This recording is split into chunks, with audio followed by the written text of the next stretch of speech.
Breeding കേജിന് ഓട്ട ഏതാണോ എന്തായതാണോ ആർക്കറിയാം. അത് ഡെഡ് ആവാനേ കിടക്കുന്നത് നനഞ്ഞിട്ടുണ്ട്. ഇവരൊക്കെ എവിടുന്നടാ വരുന്നത്? മനുഷ്യനെ പോസ്റ്റ് ആക്കിയിട്ട് വരുന്ന വരവ് കണ്ട വലിയ കാര്യത്തിൽ ഇന്നലെ ബ്രീഡിംഗ് കേജിലിട്ട ടീംസ് മൊത്തം ഈ ടാങ്കിൽ കൂടെ ഇറങ്ങി നടക്കണം. ബ്രീഡിംഗ് കേജിന് ഓട്ട ഏതാണോ എന്തായതാണോ ആർക്കറിയാം. ഓരോ ദിവസം എന്തേലുമൊക്കെ പണി കിട്ടിക്കൊണ്ടിരിക്കും. അതാണ് ചില്ലി മൊസൈക്കിൻ്റെ ഫീമെയിൽ. അത് ഡെഡ് ആവാനേ കിടക്കുന്നത്. എന്താ പറ്റിയാവും?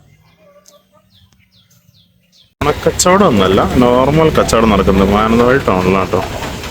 ഇന്ന് കാലാവസ്ഥ വലിയ മോശമില്ല, മഴയൊന്നും കാണുന്നില്ല. രാവിലെ ചെറുങ്ങനെ പെയ്തിട്ട് പോയി. ഇന്നിപ്പോൾ ഞാനുള്ള വള്ളിയൂർക്കാവ് മടപ്പുരേൻ്റെ തൊട്ടടുത്തോട്ടോ. ഈ വള്ളിയൂർക്കാവ് ഈ ഒരു മടപ്പുരേൻ്റെ പകുതി വരെ ഇവിടെ മഴ പെയ്യുമ്പോൾ വെള്ളം നിറയും.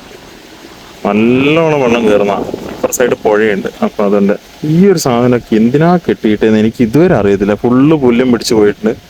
ഉത്സവത്തിന് കുറേ ആൾക്കാർ വന്നിരുന്ന സാധനങ്ങൾ വെക്കുന്നു, അതിൻ്റെ ഉള്ളിൽ കിടന്നുറങ്ങുന്നതൊക്കെ കാണാം. പിന്നെ എന്താണ് ശരിക്കും അതിനുള്ള ഉപയോഗം എന്നുള്ളത് എനിക്ക് വലിയ ഐഡിയ ഇല്ല. ഈ ഒരു കോട്ട ആയതുകൊണ്ട് വലിയ കുഴപ്പമില്ല. രാവിലെ ഇട്ട് നനഞ്ഞു, ഒരു കുഴപ്പമില്ല. എല്ലാ ആഴ്ചത്തെ പോലെ സെയിം പരിപാടി. വ്യാഴാഴ്ച എത്തുന്നു, ഇവിടെ എത്തുന്നു, ചായ പിടിക്കുന്നു. ഇനിയിപ്പോൾ എന്താ ചായക്ക് കടിയും നോക്കണം. ആൾക്കാർ കാലിയാണ്. എന്തായാലും കയറി ചായ അടിക്കാം. പനമരത്തുണ്ട് അടുത്തൊരു വെറൈറ്റി ടീം കേട്ടോ.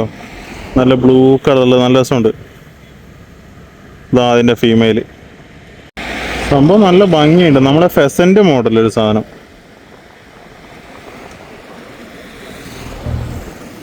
ടൈമായി.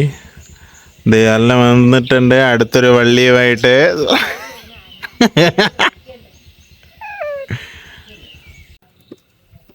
ഇന്ന് ബൂത്തനില്ല, ഞങ്ങൾ രണ്ടുപേരും ഉണ്ട്. ശിവപ്രസാദിനെ വെയിറ്റ് ചെയ്യുന്നു. അവനാണെങ്കിൽ വന്നിട്ടുമില്ല, വെയിറ്റ് ചെയ്യാം. മാനിക്കാവ് സ്കൂൾ കവാടം, ഞങ്ങളുടെ മുത്തശ്ശിമാവ്. അവിടുന്ന് വരേണ്ടതാണ് വരുന്നത്, ഇതുവരെ കാണുന്നില്ല.